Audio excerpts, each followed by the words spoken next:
is something new we're going to be doing. It's our podcast, but it's a little different. This is more like a pod vlogcast. Today, we're just going to be sitting here chatting, telling you guys about what we're going to be doing. New episodes on Monday and Friday. Today's Monday. We'll also be posting them on my PeteMossShow Facebook page. I'll we'll probably be doing some of the short clips. If there's something we talk about for 30 seconds or a minute, we'll post on my TikTok page. Chris will be starting on his. He has an Instagram page. JCB Guitar Repair. At JCB Guitar Repair. Ain't there an underscore in between there? For that one, yeah. JCB underscore repair. But I follow him on my Instagram at PeteMossShow. We posted on Monkey Boo, so it's not a paid sponsorship. Monkey Boo sponsoring us today. Yeah, Boo had to shout us out. Even though we don't have a lot of people watching, but that's cool. First one. But yeah, Chris's Facebook is same thing, JCB Guitar Repair. He does guitar repair. So Chris plays guitar, plays a lot of music and stuff. So we're going to be doing a lot of stuff about music. We'll do some deep dives into maybe specific bands or genre, especially genres or time frames in music. Yes. A lot of stuff we're going to highly agree on, and then there's a lot of stuff like it's just going to be a big disagreement, but that'll be the fun part of it. But yeah, this is going to be super fun. Looking forward to it. Look, hi Tina. Tina's watching. But yeah, and we'll do some like pop culture stuff. Like we're gonna the Diddy trial's fixing to start. We're gonna do some stuff about the Diddy trial, and like the reason I want to really because. Man, if people are on that Diddy list and I listen to their music, I'm not gonna listen to it anymore. I don't want to be I can't fuck with people, those kind of people. I refuse to, and I think Chris has pretty much said the same thing. So that I'm not really. It's just if it's as big as they say it is, and the accusations are wow. Yeah. I'm just kind of curious. There might be some people whose movies I don't watch. So many people, man, that went to those parties, and there's no telling what went. Didn't you pull a list up a while ago? I did. This is Google. Yeah, this is. He was like, wow, there's a lot of names on there. Yeah, there's big time names: Russell Brand, Mariah Carey, Jonah Hill, Lil' Kim, Ashton Kutcher, Demi Moore. The list goes on and Jonah on. Hill ain't that the dude from Wolf of Wall Street? Yeah. No, man, he's really crazy like that. He might be. Remember in Wolf of Wall Street, he was all nuts. Yeah, they got him playing a Jerry Garcia part in the movie too. You show me a check stub for $72,000. I'll quit my job right now. So hopefully it's all just. Remember at the party in Wolf of Wall Street? We was running around doing it. Yeah. He's like, you gotta marry her. She's beautiful. He didn't care. Yeah. He's played some crazy parts, so maybe he is that crazy. So, man, that's just no, man. I like. He's in Moneyball and stuff. I haven't seen Moneyball. With Brad Pitt, it's the true story about the Oakland A's where they lost Giambi and all them dudes to the Yankees and the Red Sox. Huh. And the next year they had the lowest salary in baseball for the whole year. And that kid, he met him that played Jonah Hill's character, had this computer program and it was based on who gets on base. But they won 21 games in a row that year. Was he crazy in that movie too? No.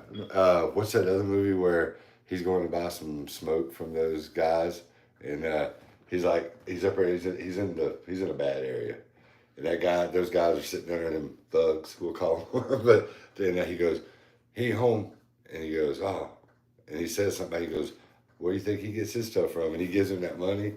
It's War Dogs or something. It's called maybe. Is he in that movie? I don't know. But. So he goes, how much for Z? $300. He goes, he gives him the money and the guy puts it in his pocket and he goes, what's up, man? You got my stuff? He's like, man, I don't know what you're talking about. And then they're all going, man, we don't know who you are. You better get out from around here. And he goes, oh, okay. And he goes over to the back of the car, opens the hatch, and he breaks out like a AK-47 or something and just sprays it through there. And he's like, everybody's scared. He's like, what's up? I thought we was going to party. But yeah, and he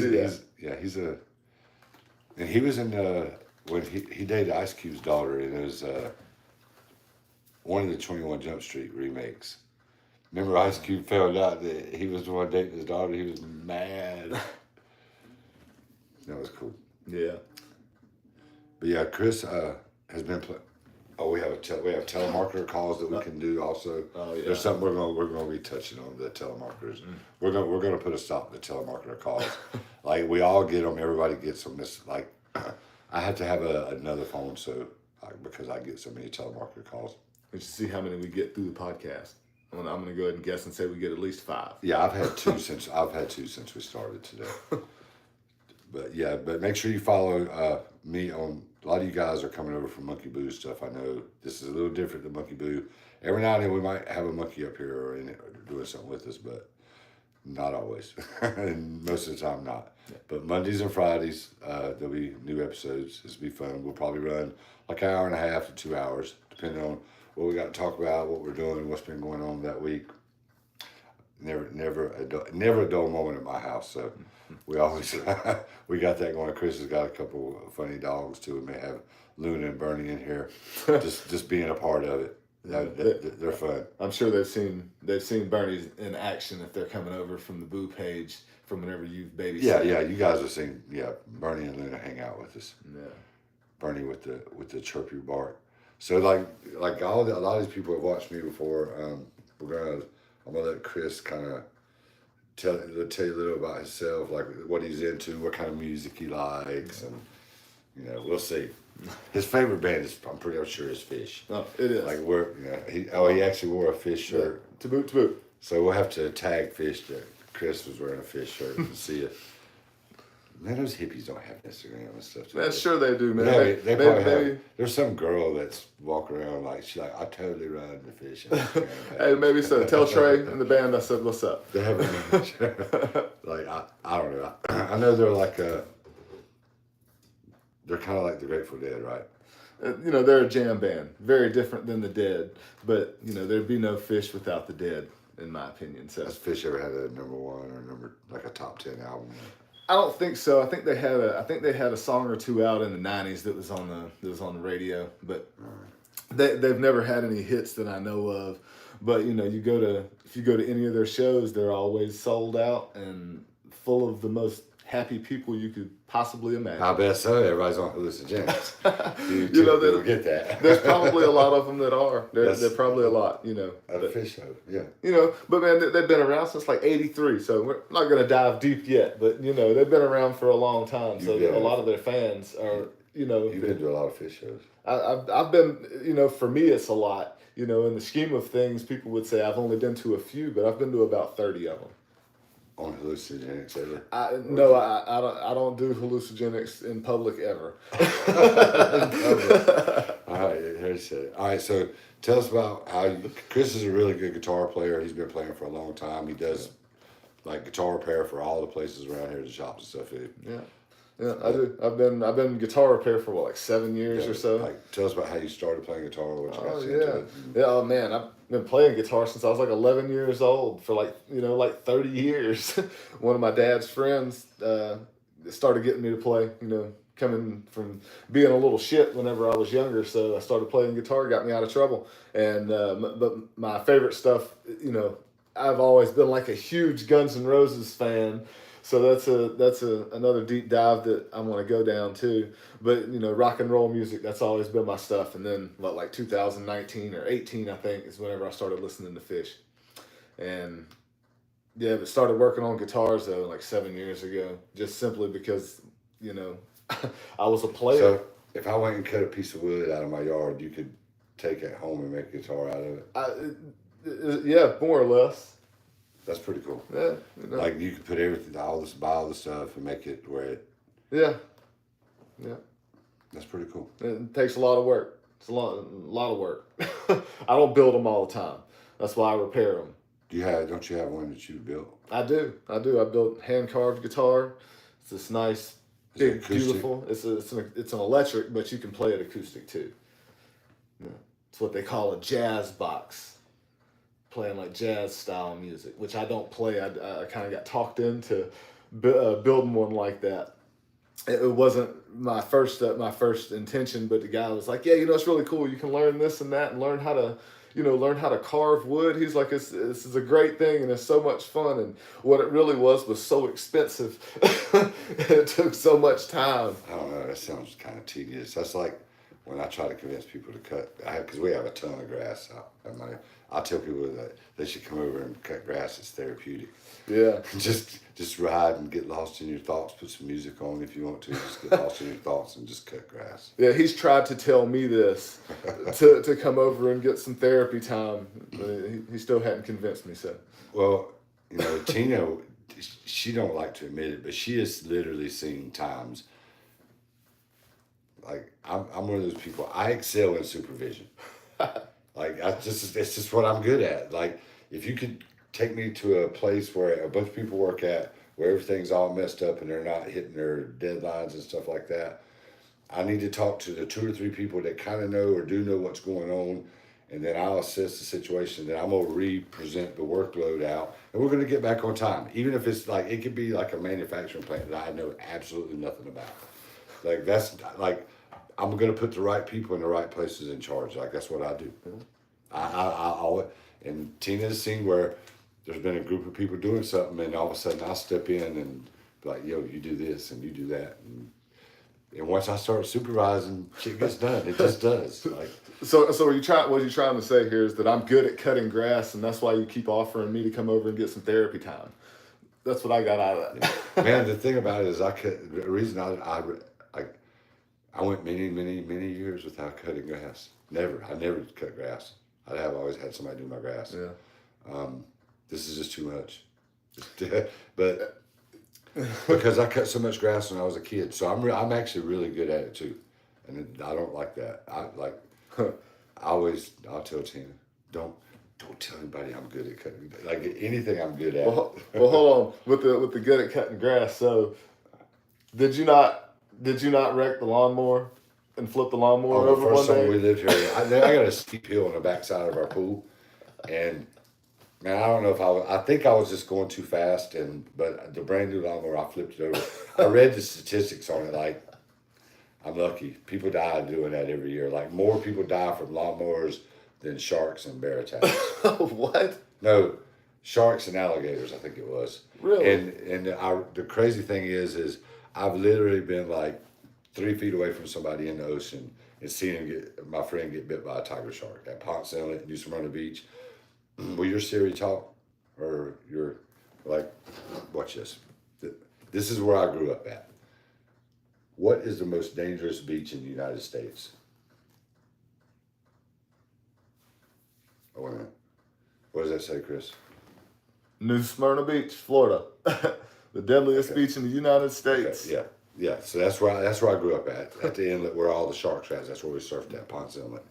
And I seen my friend get bit by a tiger shark. It was coming through the water like a bullet, and first thing I made sure I was out of the water, and I seen it coming towards him, and I wanted to go, hey, but that shark was like really fast, and he's like, ow, and I was like, you got bit by a shark? And he goes, a shark at me, and I like at the same time, and he was like, he was pretty bad, but it hit him one time and just kept going. We were out in a lake one night in Florida. I was a teenager.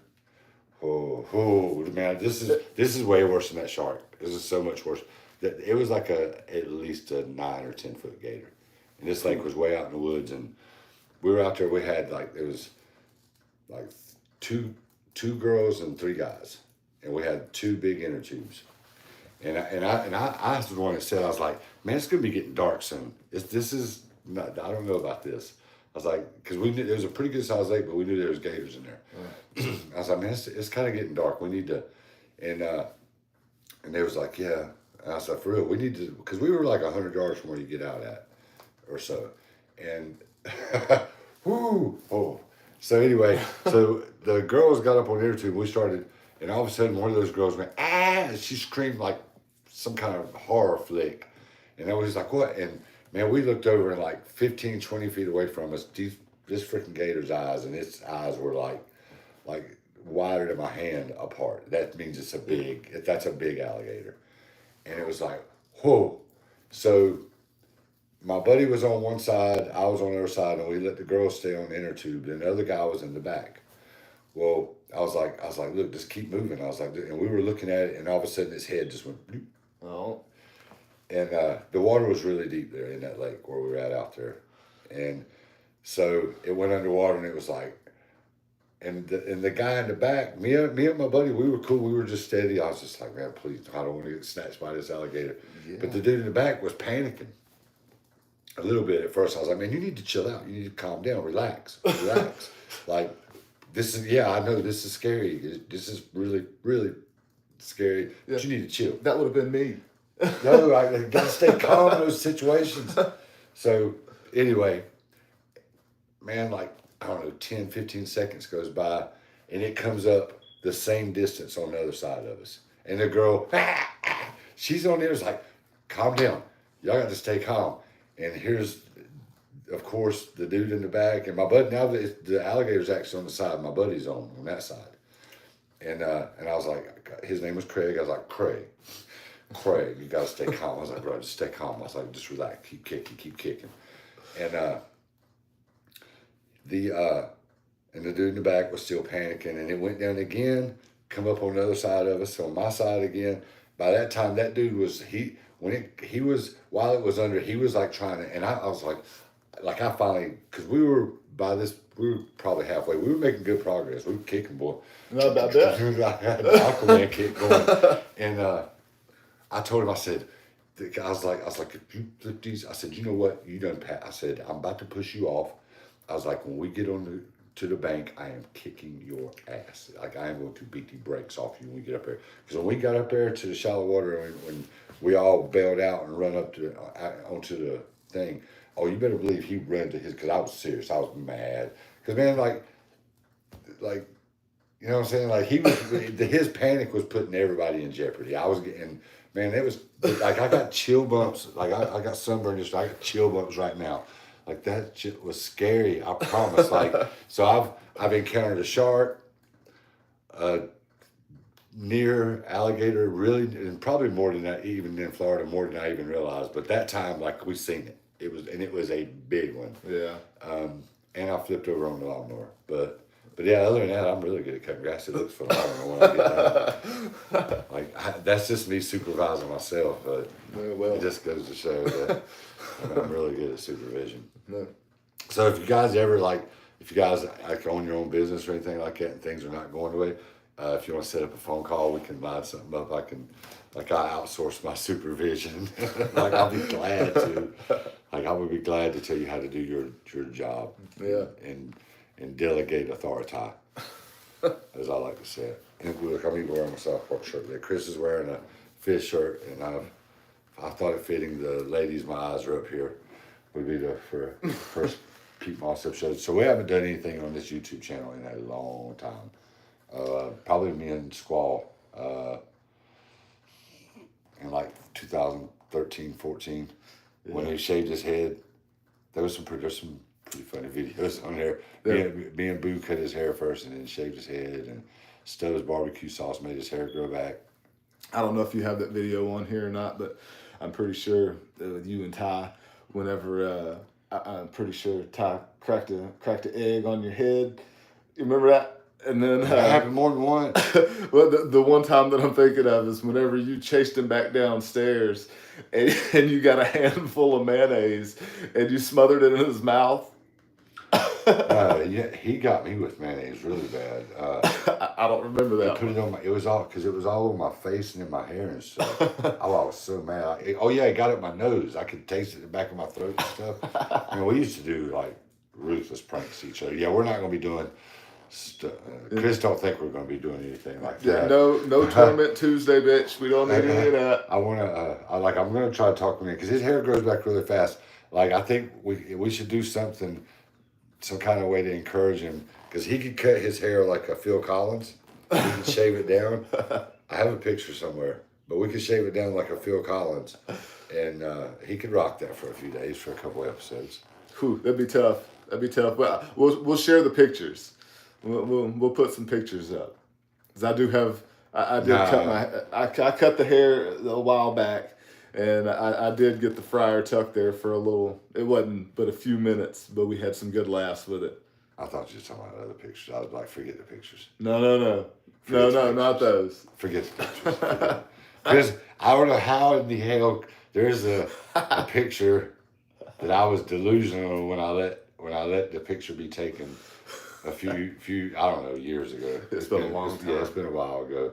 But I was delusional, and for somehow he's the only person that still has that picture that I know. He screenshotted it and saved it. And I was like, man, you need to get rid of that, like delete that. And he never has. I don't know what he's planning on doing with me, but yeah, that picture was. Yeah. We'll keep it hidden until you try to pull some Torment Tuesday shit on me, and then we'll break it out. 'Cause I know how much you like that picture, and you'd love everybody to see it. I can't. I don't know. He was not in his right state of mind when all that stuff was going on, obviously. But man, like it's just not. There's so much stuff I could say. But anyway, like I said, I clearly wasn't thinking. Like like when I look at that, like if somebody asked me to do that now, I'd be like, "Have you lost your mind?" yeah, for anybody that's watching or listening, in the comments, what do you think the picture is? No,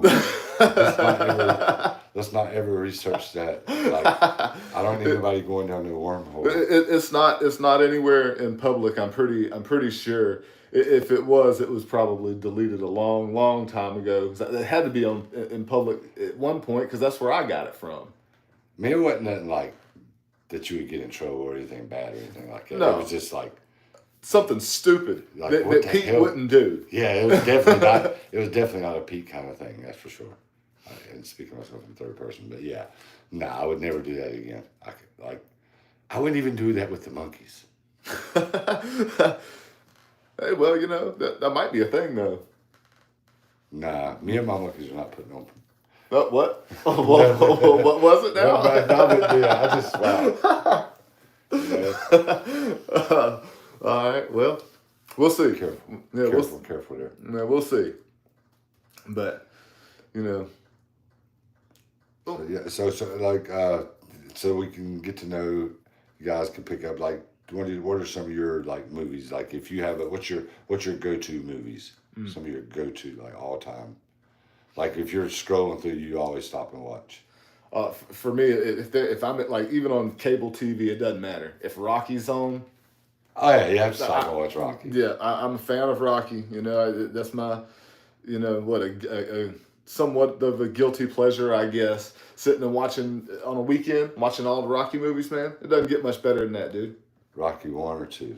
If I'm gonna watch him, I'm watching from the beginning. I want to see one, even though he loses, but that one's the one, man. You get Mick a lot in that one. I hate that he wasn't in. He didn't have big parts really in other ones so much. I mean, he was there in 2, and in 3 he was he was kind of. That's the one they took him out of, right? Yeah, 3. Yeah. Mr. T. That's right. Had a heart attack. Hey woman. Hey woman. You want to see a real man? Yeah. That was the best. Yeah, man. Yeah. What? Tombstone. Oh, I just watched it the other day. Yeah, you always have to stop and watch that. I'll be Huckleberry.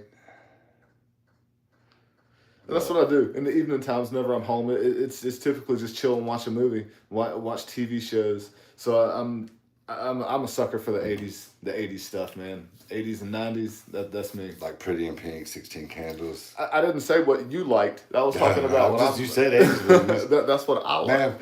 Man, speaking of '80s, this is something that really bothers me about '80s pop culture.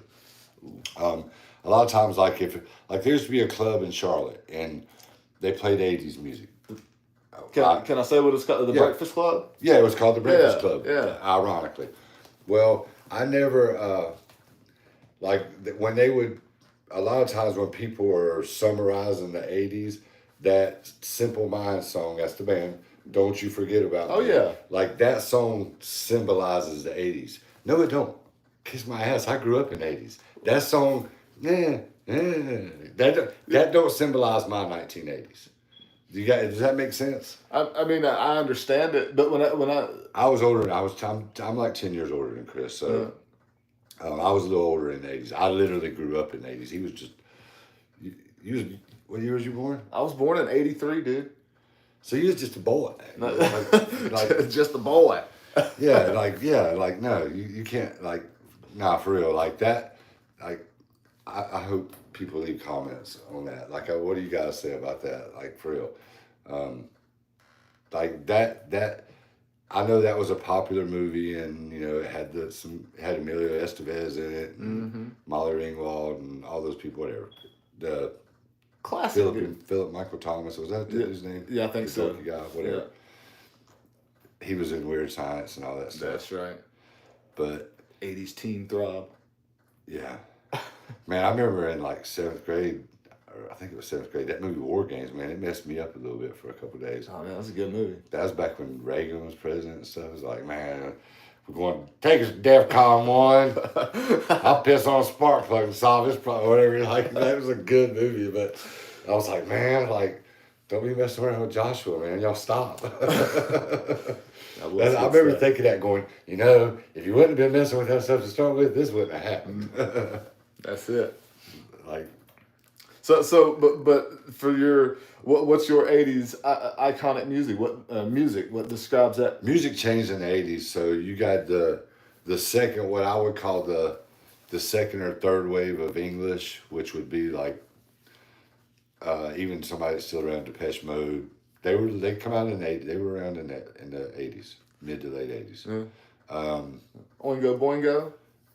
Kind of one-hit wonders, They were a lot of that, like even like a Culture Club, like even band, like there was another wave, but then there was the hair bands in the '80s, the metal, like rock and roll changed, and guitar, like there's so many decent guitar players from the 1980s that would, I think, some of the iconic guitar players that these guys from the '80s would totally own, because they were just playing a different kind of guitar, and the guitar had never been played like that in rock and roll. But and I say this a lot when it's talking about music like that. For your favorite, that you say were just so much better in the '80s, they wouldn't have been who they were without the people from the generation before. That's even in sports and everything, but still, but it's a guitar. If they're doing something that somebody else couldn't do before, or didn't think of before.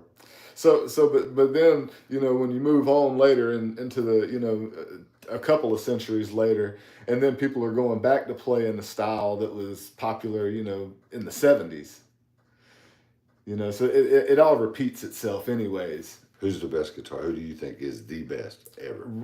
Right now or ever? Ever. See, I'm one of those people, you got to put it in like generations for me, and then certain categories. You have to have categories of whether it's rock or blues, because if we're going to be in the blues, I'll tell you right now that Stevie Ray Vaughan is the best. So, your rebuttal? I've seen Stevie Ray Vaughan live, Chris. I know you said you have. He opened for Huey Lewis, bro. But that was him. He's the one that kind of made blues music famous again. I'm not saying he was a bad guitar player. I'm not saying that he wasn't good, really good. There's a statue of him in Austin. I've been there. I've seen it. Yeah. But he opened for Huey Lewis. Yeah, but Hugh. I mean, are you saying you're not a huge? Would Eddie Van Halen ever open for Huey Lewis? Probably not. But Van Halen created something. I mean, his style of music. He kind of created that. I'm sure he wasn't the first to do the finger tapping, but he might be the first that got it really, really. The only famous. band I ever remember Van Halen opening for was the Rolling Stones. And that's kind of a big that's a big deal. Yeah. Like that was their first big tour. They opened for the Rolling Stones. But for what makes the '80s, what describes the '80s, it would be some sort of British band. I don't know which one yet, because I'd have to sit down and really think about it hard. But it would either be a British band or it would be somebody like Van Halen, for their band. The best guitar player. He's one of the best guitar players. I would say Eddie Van Halen or Prince. Those like That's a good argument. it's one of them two are the best. I've seen Eric Clapton say Prince was the best. Yeah. I've seen other guitar players. A lot of you have seen that video where they play. It's like Steve Winwood and George Harrison, and it's like an all-star lineup out there. Yeah, those are all They're playing classics. "While My Guitar Gently Weeps." Oh, and yeah. Then it comes time for the solo, and Prince is like, "Watch this." Oh, he comes in and steals it, and then even whenever they start trying to sing it again, he just keeps on playing. Yeah. He's like, "Oh, I ain't done yet." Yeah, he's just it's next level stuff. And he is. Prince is really good, man. I'm pretty sure, and I might be wrong, but I'm pretty sure that he can play all of his own instruments. 27 instruments. Yeah, I knew everything that he played in the band. You know, I've seen him popping and slapping, and you know, playing, you know, the finger tapping with the guitar and all that kind of stuff.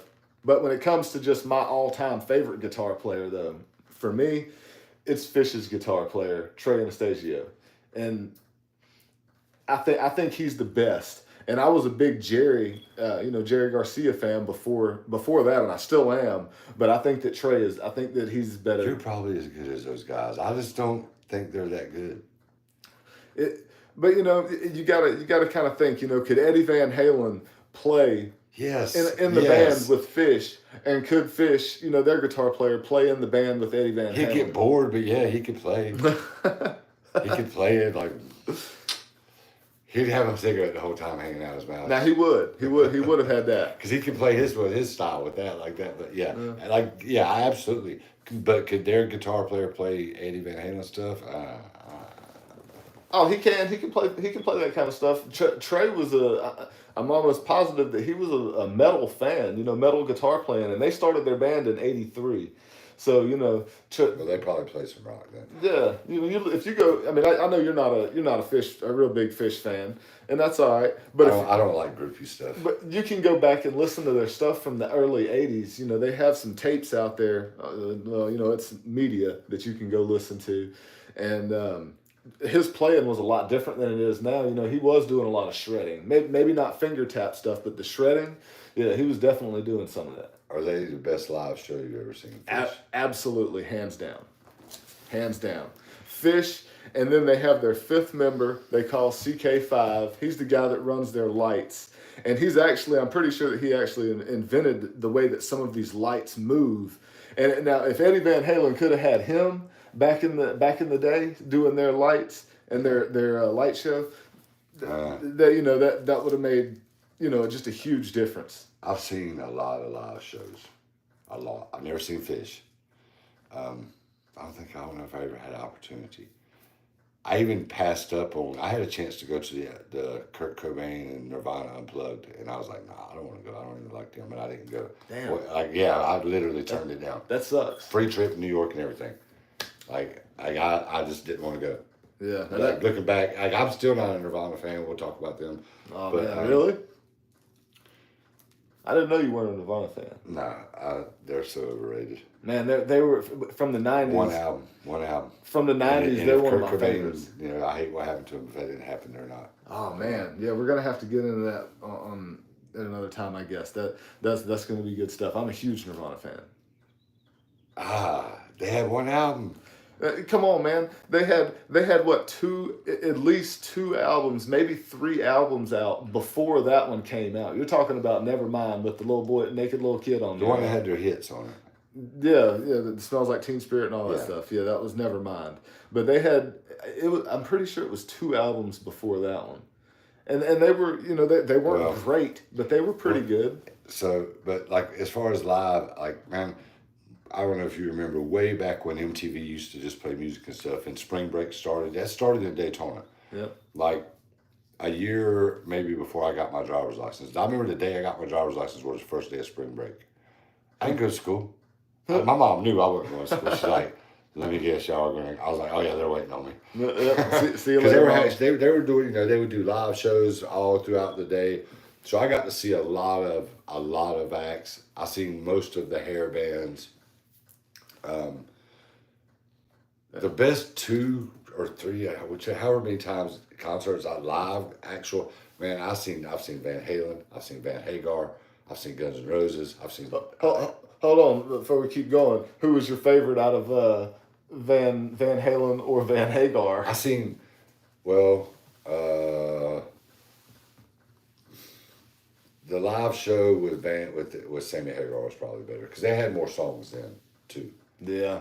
But I seen Sammy Hagar and David Lee Roth do their tour. They only lasted like 3 shows, but I won tickets off the radio. I was front row. I took my buddies. We had the same birthday, and we've seen Van Halen together a couple times on our birthdays. That's awesome. And so I called him. I was like, "Bruh," I was like, "I got front row tickets to Sammy Hagar and David Lee Roth," and they were like from here to the wall away from us. They were right there. It was wild. Did Sammy play the guitar? Yeah. Yeah. He needed, but that was years ago. He needed to quit drinking. Yeah. And David Lee Roth was in really good shape. Huh. I was like, wow, for an older guy, he's working out. That dude works out. I mean, he's a physical guy, David Lee Roth. I think that he was a better showman than he was singer. And he's a bad singer. He's just not my favorite out of the two. Yeah. But the best live show that I've ever seen, actually the best 2 live shows I've ever seen is Kid Rock. Like, have you ever seen him? No, but I know he's good. Man, that dude gives you money's worth. He plays everything on the stage. He does the drums, and he's had the same band together, that Twisted Brown Trucker band. It's pretty much the same people throughout the years. Yeah. Stephanie, the girl on the drums. The guitar player, he's good. Yeah, and he's had the same dude that does the turn, but he goes around, he plays everything. He does the piano and the turntables and the drums, and he does his own guitar solo, and then like he plays everything on the stage, and the show's never the same. He never does the same show. Like the same set list and all that stuff. It's always different. It's always different every time. I've seen him 2 or 3 times, and it was I was like, wow. I was like, I've seen Boston and in the 70s, and like I've seen some I've seen some great shows. Man, me and Chris disagree on the quality of Poison, the band Poison's music. I've seen Poison live. Poison puts on a really good live show, and they're really good. CC DeVille is the most underrated guitar player in the history of guitar music. Like, overrated.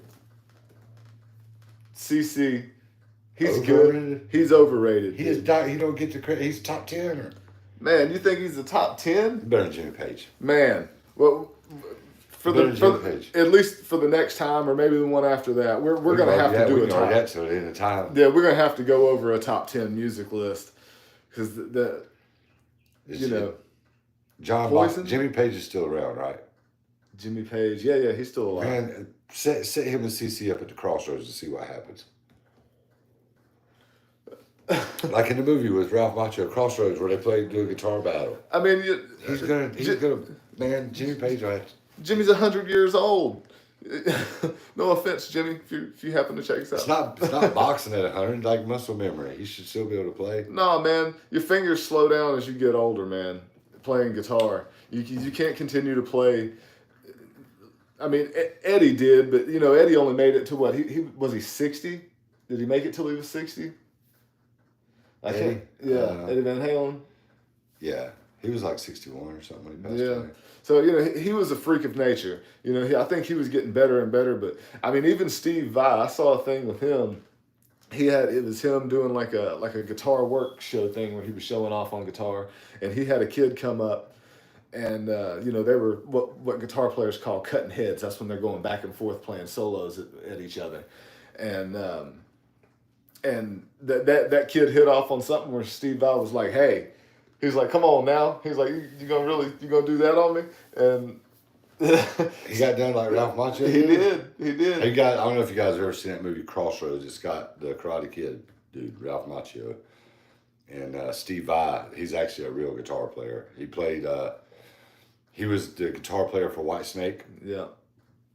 He also played when David Lee Roth left Van Halen and had that album. It had California Girls and Good Times and Yankee Rose. That was Steve Vai playing. He kind of become like a guitar player for hire more or less after that. Yeah. Because he played with another band too. I think he did a little bit of stuff like late in Zappa's career. I think that they had some stuff out together. Could be wrong though. I thought wasn't he a guitar player too?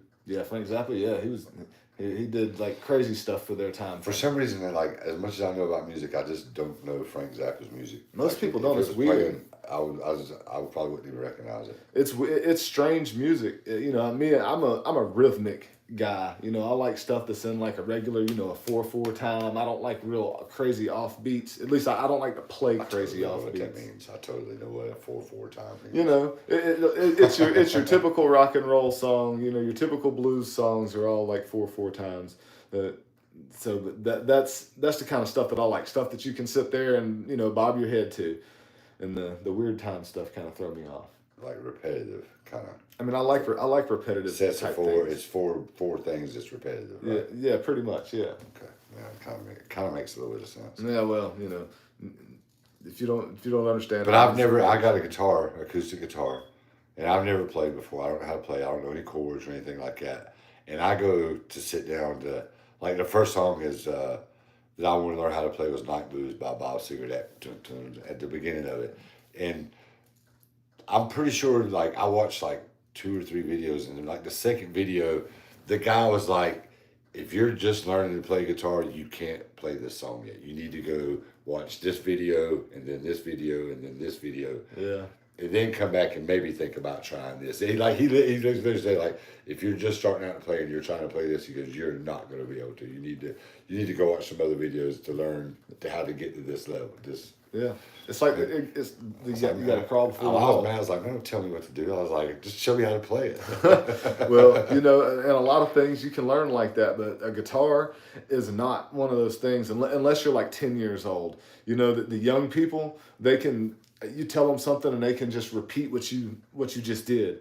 But you know, the older you get, man, it's hard. I mean, I give guitar lessons, and the younger people that I teach, they're so smart, you know, pretty much all of them. And then the older ones, it takes a little bit more for them to learn. You got to really want to practice. And guitar stuff didn't come natural for me at all. I didn't have rhythm at all, and you know, I had to learn, and it took a long time for me. I knew a guy that could play. He never took a guitar lesson ever, but like he could listen to anything and then play it. Yeah, it's playing by ear. Yeah, but like for real, like we'd sit there and I just randomly pop through music and the radio and stuff, and he'd have his guitar and he'd listen to it for a minute, like, and you're like, Ed, yeah, he could play. I was like, wow. Yeah, you know, you only have so many notes in music, and He liked to do something that we'll probably do. He wasn't that funny, but he was kind of funny. Where we may play a song, but we may change the words around, kind of like what Weird Al would do, but from Pete's perspective. well, Like I might tell Chris, like, here, learn this song so we can play it, but we're gonna change the words around. oh yeah, We might have fun and talk to somebody. We're gonna have some cool people. I got a buddy that's gonna be on with us in the next week or so. He's actually a professional poker dealer for the WSO. I'll have to. I know he did deal with WSOP. He might be doing World Poker Tour now. I'm not sure, but that's what he does. He's a poker dealer. We're gonna. I like to play poker. I'm actually the best poker player in the world. Like, it is what it is. So, but we're gonna talk about some of the best. Chris will give his input on that, but like, I think I'm the best, and that's how we're gonna look at it. I know the ones that I like, you know, the famous ones, the real big famous ones. What's his name? Is it Helmuth? Oh man! Come on, man, you ain't a fan? No. and you know what's funny is on his Instagram, it's Phil Hemming's positivity or something. It was, I don't know if it still is, but it was like all about being positive and all that. And I'm like, dude, we've seen the videos of you. Like, you've called, like, if Phil Hellmuth has a 9-10 and you're sitting there with pocket kings and he raises and you don't fold, or you call or come back over the top, geez, what am I gonna do to get somebody to fold? Like, don't raise me with a 9-10, Phil. I feel like I could really, now, like, we'll talk about it with Barry when he's on, but like Phil Ivey, and man, the dude, honestly, the scariest, and I want to see what, because I know he's dealt with everybody, is Barry Grindstein, I think is his name. man, that he's better. He could make me lay hands down because man, every time I've ever watched him play on the big hands, like he's always. I've never seen a video of him losing a hand. Like everybody I've seen him win, lose, win. Like, Yeah. but I've never seen a video of that dude losing a hand ever. Like he's just. So when he's playing, he's got it. Yeah, Yeah. he's just like he has a tight style like I play. I play real tight like that. Mm-hmm. He's willing to fold 20 hands to play one. Yeah. And That's how you win. Yeah. No, you gotta, a lot of people think though you got to play to win, and they'll hit you with the old 2-3 and end up getting a straight. You like Man, those people? If I'm gonna beat you with a hand like that, it's because I'm the big blind or something. And I might even tell you, don't min raise my big blind because I will limp. Like that's like I've already got chips in there anyway, sure. And min raising is just doubling it. Yeah. I've already got like there's 3 to 5 cards that still got to come out there before this hand's over with. Like, and you could have aces and try to smooth play it and min raise, and I could have a 9-6. If I flop 2 pairs, your aces are cooked. Yeah. I mean, if you want me to fold that 9-6, you bet. But like now, any out of position, I'm never gonna win a hand with a 9-6. I'm never gonna call. Yeah. His brother, he's not that great poker player. He thought he was, but when we first started talking about playing, I was like, oh, you played? He's like, yeah. He's like, oh, yeah. And I was like, he's like, what's your favorite hand? I was like, I don't know, man. Like aces, ace king, ace queen, pocket queens, something suited, big card suited. He's like, no, man. He's like 9-4 offsuit. And I was like, that's a terrible favorite hand. I was like, he's like, oh no, I get him with that every time. Like, if a 9 and a 4 or 2, like, that's not a good favorite poker hand. That's like saying you like, if you're playing blackjack, you like catching 15 or 16 every hand. Yeah. And the dealer's got like a 7. Yeah. I guess everybody's got their favorites. I don't know. What's your, like, if you had what would be your? Oh man, I like on a win. I like a full house win. So I like pocket whatevers, because that gives me the shot. Pocket pair. Yeah. Yeah. Yeah. So you're probably pretty good. If you get some pocket jacks, I would probably bet pretty good on some jacks. Before pre-flop. Jacks are a dreaded hand. And maybe that's why people with king queen will play. Good tight players will I might call a raise with a king queen. If I hit, your jacks are cooked. That's right. That's right. The fish hooks. Yeah, people that's call it. The fish hooks. To. That's it. Jacks can be a good hand, but they can get you in trouble. Yeah, that's for sure. But I mean, obviously, man, if you got pocket aces, that's to me. If shit's getting serious, pocket aces, it's time to go ahead and let's let it roll. Let's let it roll, and I'm pushing. I'll push on some pocket. Well, aces. I asked Barry that last night in the live. If you paid $15,000 to play in the World Series, first or second hand, you get pocket aces, and somebody before you, you think what you just paid to buy into this tournament, and you're sitting there with aces, and somebody says they're all in. Before it gets to you, second hand in. Only the second hand. You this. You gotta remember, this tournament lasts for 5 days, 5-10 hour days or more of playing cards, maybe more than that. Yeah, there's like eight people or 9 people at the table. 9 people at the table. Yeah, that's tough because your odds are your aces definitely can get cracked. Yeah, your odds are. So I'm saying definitely it's the second hand of the tournament. You've got aces, and you ain't even put no money out there yet. I'm probably not. Would you lay them down or would you call?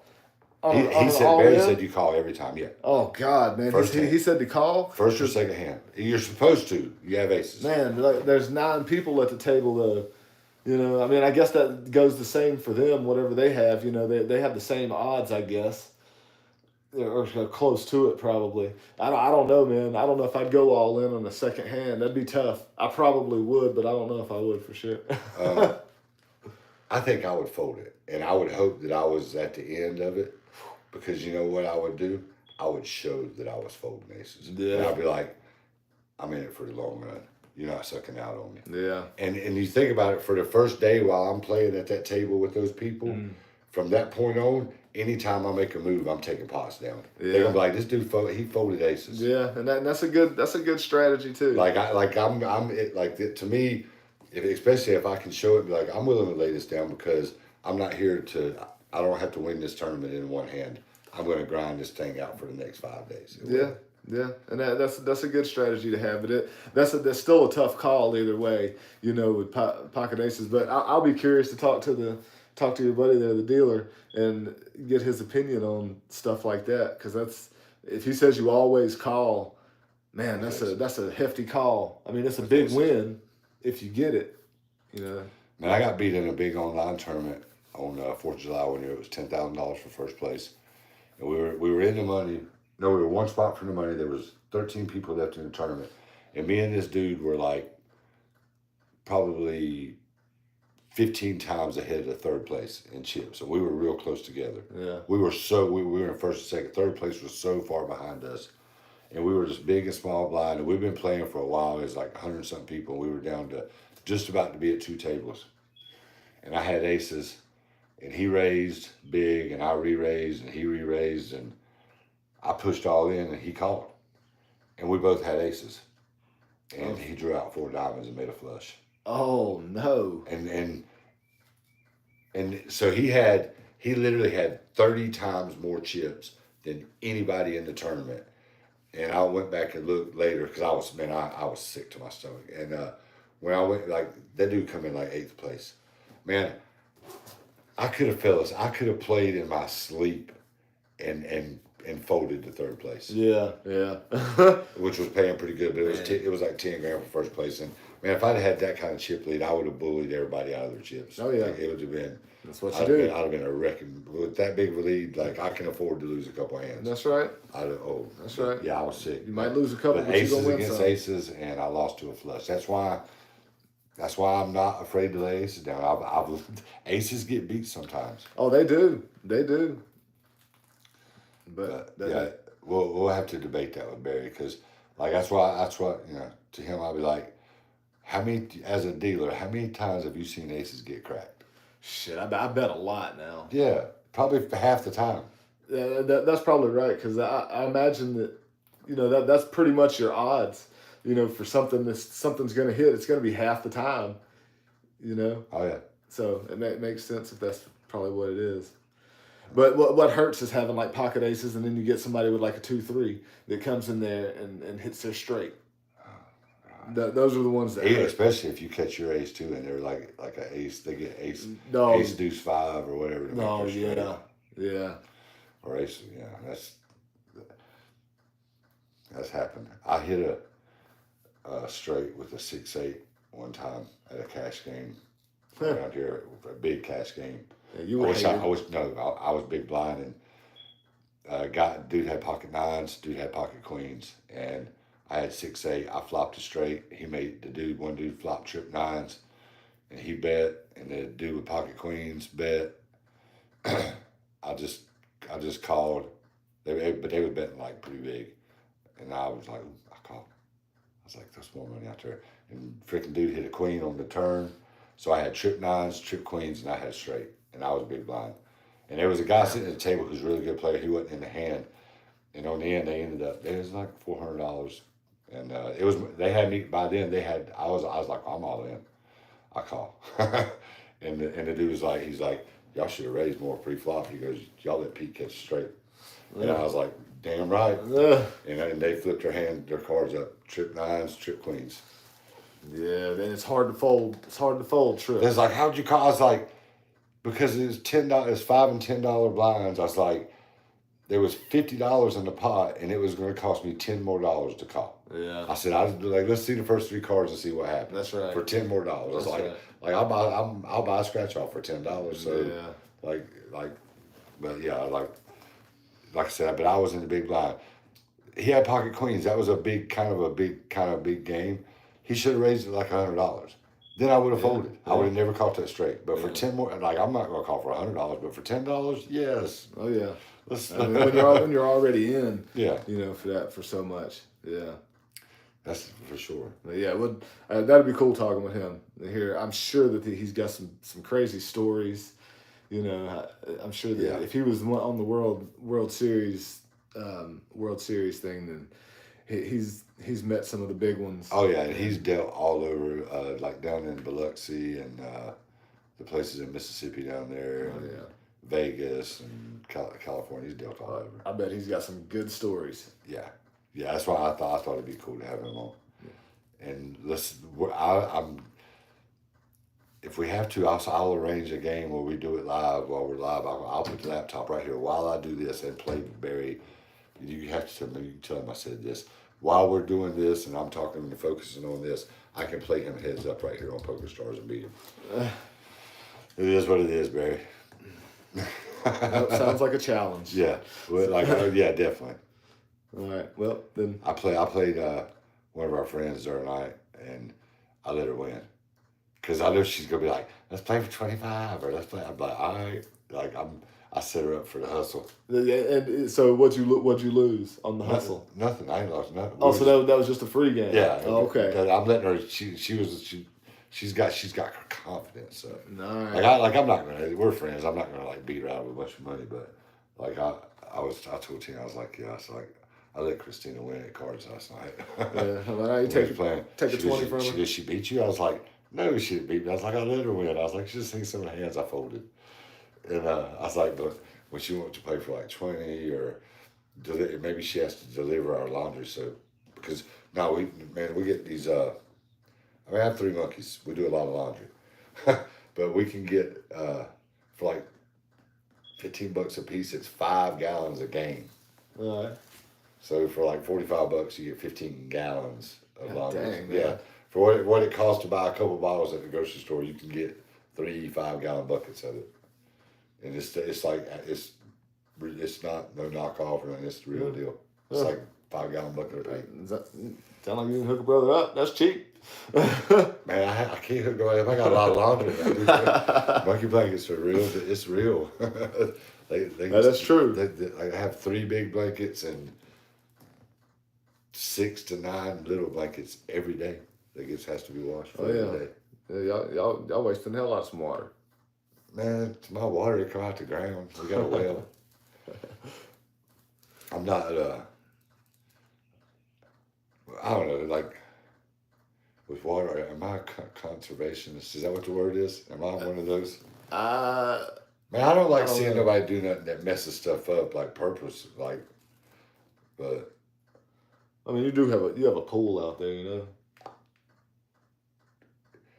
If I had to make a list of my top 10 favorite things to do in this world, top 10 favorite things, hot shower is going to be on my top 10. Oh yeah, I can dig that. I take like my average shower time is probably about 23, 24 minutes. God dang, man. I can go through 4 or 5 songs. Like I can't even remember. Like sometimes I'll be listening to Pandora while I'm in the shower and I'll be like, what was the first couple songs? Like, dang, I can't even remember. But you're also going to be running through hot water heaters on top of running through all that water.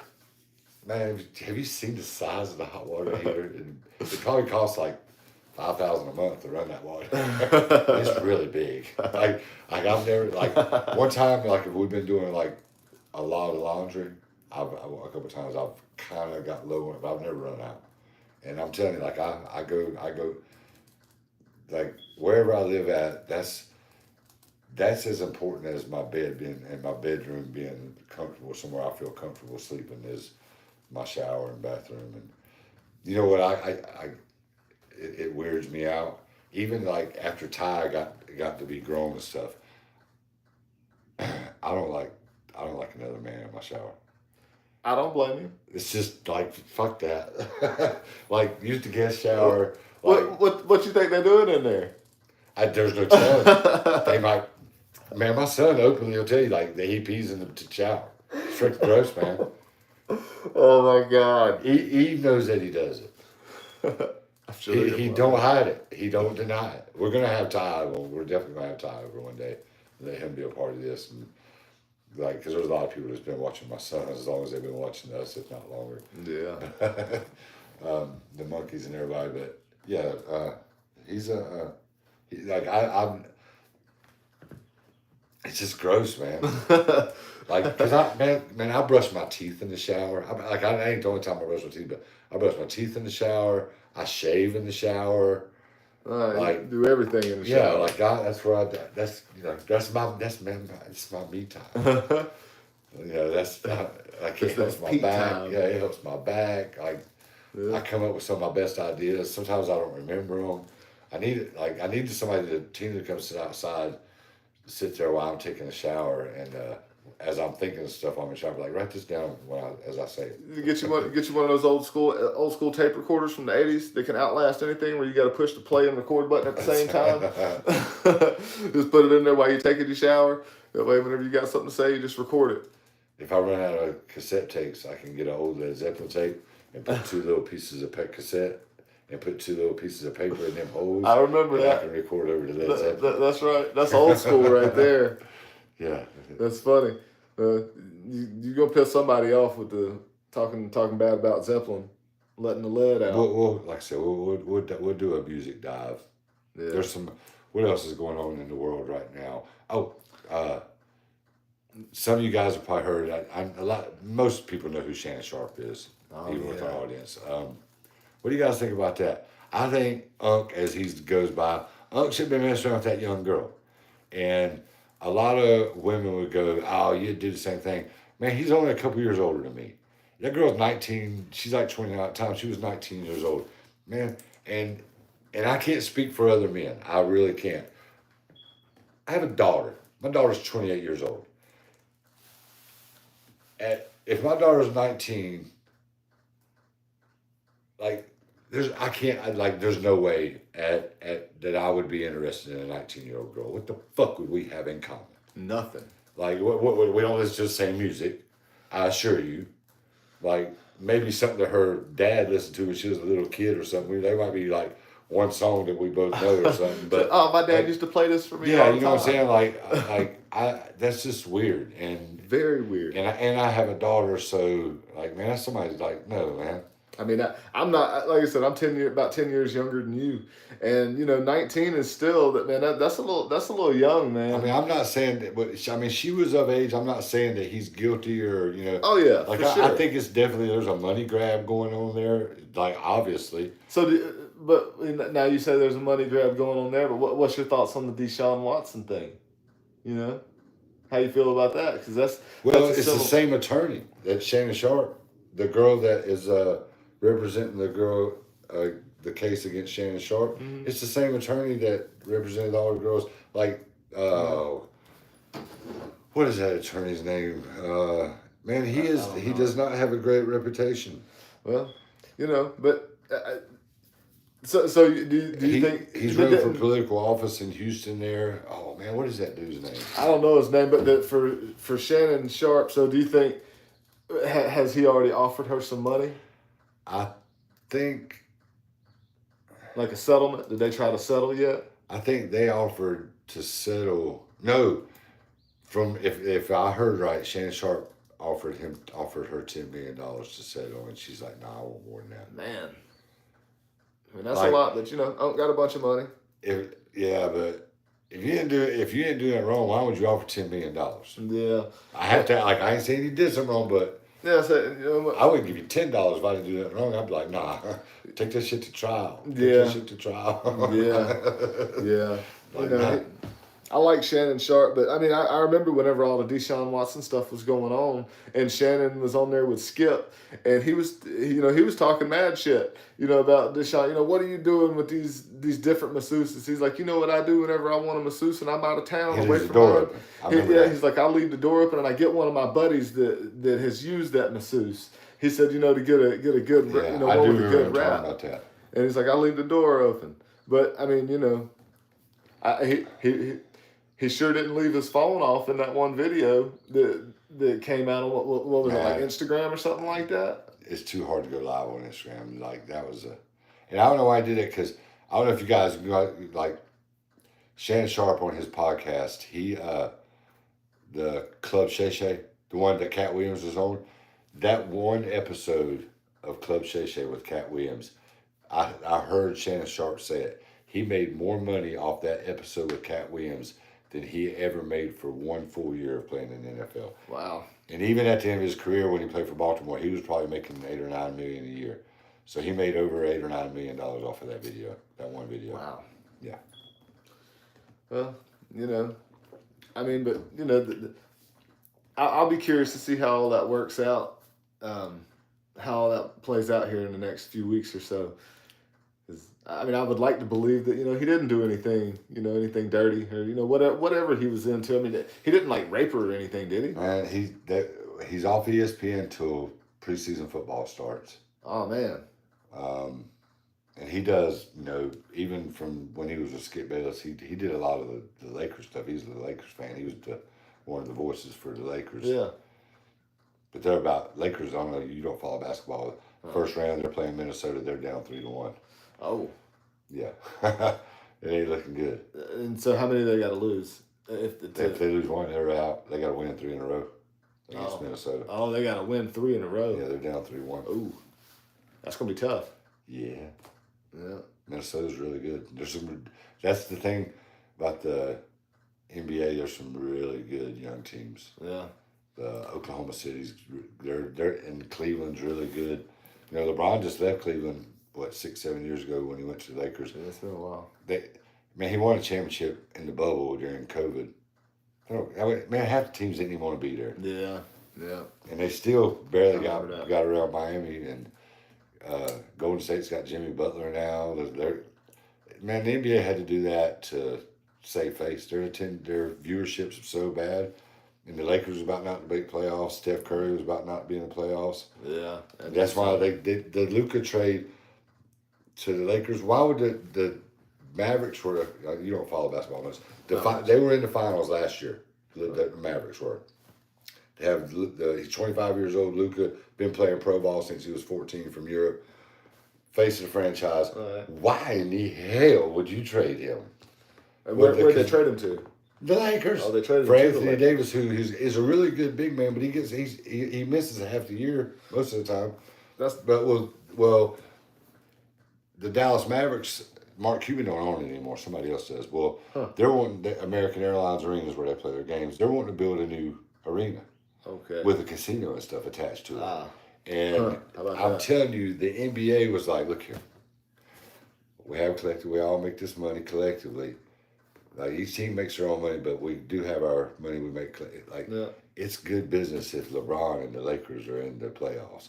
It's good business if Steph Curry and the Golden State are in the playoffs for everybody.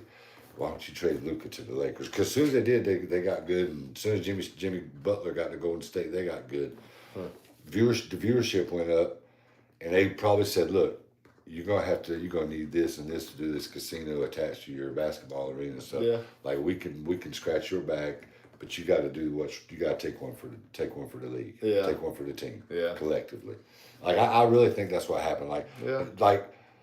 Man, that'd been like after 2 championships almost back in the day trading Jordan. To be like, hey, Pippen's got it. We're gonna roll with Pippen. Y'all, who wants Michael Jordan? Like not quite, but it's kind of like it's real. Like Yeah. even if the dude, like I said, he was just in the finals. He's young, but Chris likes the college sports. Cooper Flag is coming out of Duke. Cooper Flag at 18 might be better than LeBron at 18. Yeah, I'm a Duke fan when it comes to basketball. LeBron won a high school championship at 17 and 18. Cooper Flag was playing in the Final Four and was arguably the best player on the court. Yeah. So, we'll see. But he's a generational talent coming out of Duke. Because Chris was like, he should stay in school for another year. I was like, man, dude. I was like, he's going to be the #1 overall pick. Get your college degree. Stay in school. The kid was at Duke. He had that's a hell of an opportunity for anybody. But he is a very good basketball player. But I mean, he's really, really young though.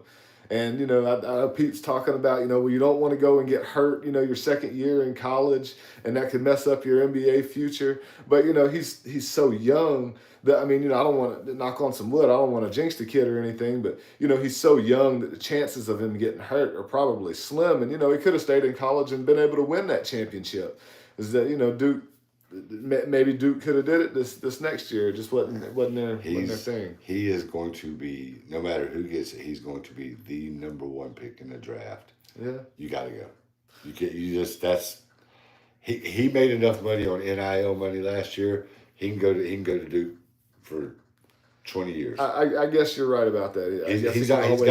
He's already got money. Yeah. He can, you know, like in 1 year he become a Duke legend. So he could even go back and be an assistant coach or something while he's going to help pay his tuition. I guess so. If you want to go back, like, he can always go back to school. He's young. Man, you number one pick in the NBA draft. Go do your thing. Yeah, you know, he is good. I wish him the best. I'm just a Duke fan, and I don't want to see him go. I'm sour. You know, damn it. Yeah, but I wish Shannon Sharp wouldn't have got caught up because I disagree with him because he's so pro LeBron. I'm not a LeBron fan. I'm not. Like you can see the stuff around here. I am a Kobe Bryant fan. Oh yeah. Michael Jordan fan. Yep. Those are. I'm not a big NBA fan. That's very true. But I do know both of those big names, and I don't care for LeBron so much. I think that Michael Jordan was a better player. Tina got me. I have a pair of Kobe's. That's the last ones that he designed before he passed away, and they were blue, black, and white. Like, because he would have played college ball at Duke if he went to college. Yeah. And they're done. That's what he said. Yeah, I don't wear those very often. And I have a couple pairs of Jordans, and I actually do have a pair of LeBrons, but somebody give those to me. My friend, the one that I played the poker that I was going to hustle, that they have an auction, and she's like, I got other, like, just like laid back, chill kind of pair of Nikes. But she sent those, and like I pulled them, I was like, man, and I looked at the box, I was like, man, these were LeBrons. I was like, wow. It's like size 13. No, I wear 11. No. So they wouldn't fit you. So no, that's something else. That's like a shower. I am not wearing. I can't wear another man's shirt.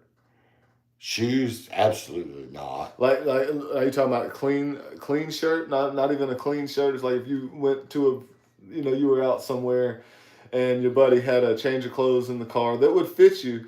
And you spilled some wine on maybe shirt. or something. It even didn't depend on who it was.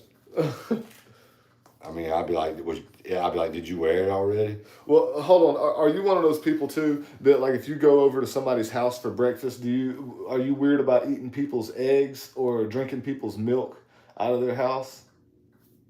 I don't know. When's the last time I was at somebody else's house? I mean not like a restaurant. Like somebody, not your mom. But I ain't single. I don't be waking up at chicks' house. I don't either. I used to listen to this other podcast from the little hobbits from the Lord of the Rings. They have a podcast that's out there. It's really good. They're gonna be hard to compete with. They went on and moved on to doing like this whole other thing with tasting food around the world and gave up on their podcast, I think. But it was really good, one of them was like that. He was like, "Oh no," he's like, "I won't even eat eggs that you cook." And they're like best friends. And he was like, "You won't?" He was like, "Yeah." He's like, "Drink milk out of your house?" He's like, "Oh no." He's like, "I don't do stuff like that." And I thought that was just so weird. But I was wondering if you're one of those kind of guys. I don't know about that, but like I wouldn't wear I would walk on hot pavement barefooted before I'd sit another dude's shoes on. That's gross. That is gross. Feet are nasty, especially men's feet. I don't know. Well, just in general, feet sweat. They're ugly. Men's feet, anyways. Mine don't sweat or anything like that. Man, I know what you're saying. I know it happens to everybody else. Pete, you are an athlete. Do you want me to tell you why that people have problems with their feet and stuff? I'm gonna Sure. break it down for you. Let's hear it. There's a really simple science. People don't wash their feet. People wash from like here to here. Oh, hell no. A lot of people like there's people that are going to see this and they know, like, who you are. You know exactly who you are. There's people that you You got to bend over. You got to wash your feet. Some of you, you know exactly who you are. You should wash, rinse, then repeat. You should do it twice. Not like I'm like for real. Like not just let the soap run off your body and run across the top of your feet. You need to physically wash your feet. Actually, everybody needs to do it, but there's some people that need to start doing it. And like, if you're one of those people, like I want you to start. Like, if you get anything out of this today, like start washing your feet. Please, everybody, your feet need to be washed. If you're just washing from the waist up, then that's gross, and I'm guessing that you're single. So, and single not on purpose. So yeah, please wash. I don't know, wash like your feet. like if there's any girls like, I would. I got my hygiene is of the utmost importance to me, but like girls, like if you're like when you first dating a guy or something, did he have really good hygiene? And after you've been together for a while, they kind of let it fall off. Like they ain't worried about if they stank, if their ass stinks or whatever. You know what I'm saying? Like the like is does that happen? And I'm sure it. And I guess it can happen the other way. Girls get comfortable, don't take care of themselves like they're supposed to. Like they shouldn't do that. No, is it worse for a woman or for a man to Do that? Yeah. Or is it equally the same and just nasty? They're both pretty well. Thinking of a man like that is fucking. Ooh, Yeah, I mean, it's gross, that is. But man, a woman's gotta take care of herself too. I guess I'm gonna have to say a woman because that's the only way it would ever affect me. But like if a man's not keeping himself up, like I feel really bad for the women that are having to participate with him. I feel bad for them. Like, yeah, I just say no. Yeah, I bet they have trouble getting some. Having that kind of relationship. So, I would at least hope so, anyways. Because if not, shame on you people. Wash yourself. And you can't use that stuff on the damn commercial. Have you seen that? Man, I get mad because she's like a doctor, but she looks like. It's almost like she made sure she looked like she hadn't had a shower for a day or so in the commercial, and it's that stuff you rub on Nime or something. Is that the stuff that's like the everywhere deodorant? Yes. Oh, okay. Yeah. And it's like better than soap and water. I'm like, no, hot water and some soap and a washcloth or loofah or whatever the hell you use. It is. Like, I understand if somebody's bedridden or something like that, if that helps, that's one thing. That's a whole different situation. Yeah. But if you're capable of getting your butt up and getting in the shower and washing and using some soap, like, for them to say on the commercial that it's better, you cannot mask stinky with anything. It's whatever you're using plus stink, and it meshes together and turns into a stinky smell good. And it doesn't work right. But like there's people in other countries because of their diet, like the people from India. Like, and I'm not saying nothing bad. I have friends that are from India, and then I have telemarketers from India that I absolutely despise. Well, you guys will hear about that. Like I hate them. I have telemarketers from India, but I also have friends from India. But I guess it's the curry. Like they kind of stink. And sometimes they stink real bad. It is what it is. It's I guess it's an ethnic thing. But I wonder, because I've seen Eddie Murphy, Richard Pryor, and then I've seen somebody else do the same joke, Jamie Foxx or somebody, about when they go to Africa, because they don't use. Back in the day, they went and visited there, and the people were like, "You stink," and they're like, "Man, you stink. You ain't even had a bath." But it's like the soaps and stuff that we use to them is like, oh, you stink. They're all like 100% natural. Oh yeah. Which is like do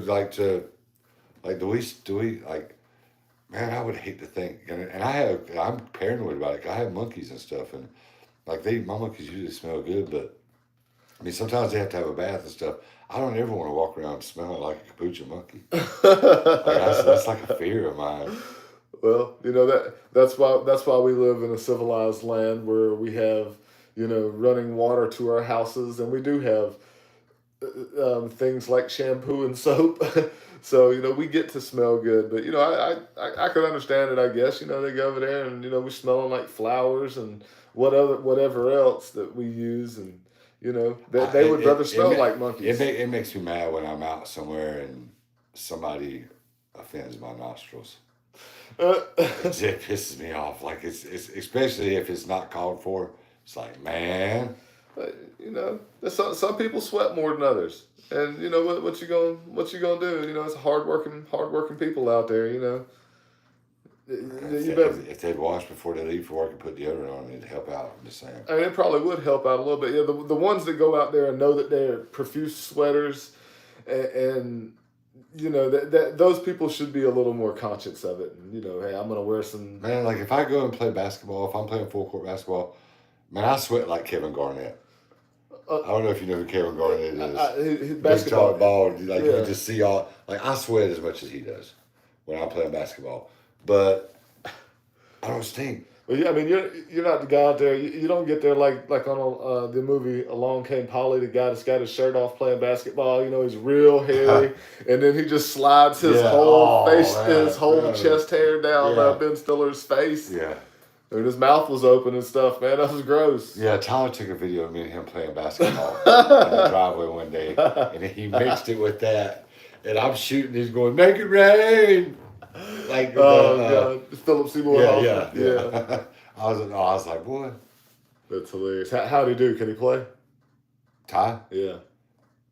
He was probably like the third or fourth best player on his team when he was a kid. All right. He's not. He thinks he can beat me at basketball right now, but Ty don't realize that since I've been playing ball for the last 2 months, I've done messed around. I played 5 softball games yesterday. I got a little sunburn going on. Mm-hmm. I've got 2 games tonight at 7 and 8, and then I play on a church team on Wednesday night. I'm probably taking this weekend off from playing, and then I'll imagine the next weekend is Mother's Day, so there'll be a Friday night tournament I'm going to play in. Yeah. And then Chris may play too. We may even tie this into some of the thing. But these are draft leagues that I play in where you don't never really know what team you're going to be on. But like I'm playing there's 2 more weeks in the thing I'm playing on Monday nights. And then in a couple weeks it starts the summer session. And you play 2 games for 8 weeks on Monday night. So 16 games, you play 2 games a night on Monday nights. And but you Chris can sign up for it, but like I can try to make sure he gets on my team, but he's not going to be like my first or second round pick. I got to put a winning team out there. Going out there and playing ball and having fun is one thing, but I come in 3rd place yesterday, and the team that